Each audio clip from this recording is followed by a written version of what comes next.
অথবা তাদের আবাসের আশপাশে বিপদ আপতিত হতে থাকবে। অবশেষে আসবে আল্লাহর ওয়াদা।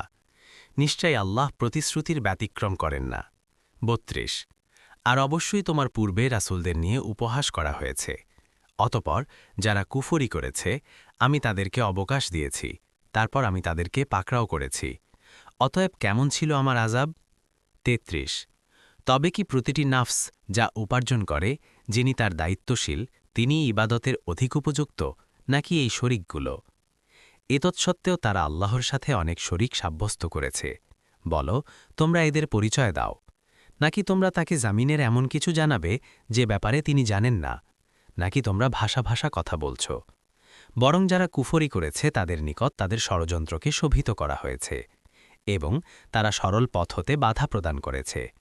আর আল্লাহ যাকে পথহারা করেন তার কোনো হেদায়েতকারী নেই। ৩৪ তাদের জন্যই রয়েছে দুনিয়ার জীবনে আযাব, আর আখিরাতের আযাব তো আরও কঠিন। আল্লাহর আযাব থেকে তাদের কোনো রক্ষাকারী নেই।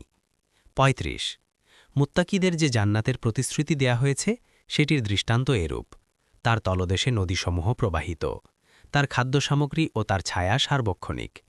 যারা তাকওয়া অবলম্বন করেছে এটি তাদের শুভ পরিণাম, আর কাফিরদের পরিণাম আগুন। ৩৬ আর আমি যাদেরকে কিতাব দিয়েছি তোমার উপর যা নাজিল হয় তাতে তারা উৎফুল্ল হয়, আর দলগুলোর মধ্যে কেউ কেউ এর কিছু অংশকে অস্বীকার করে।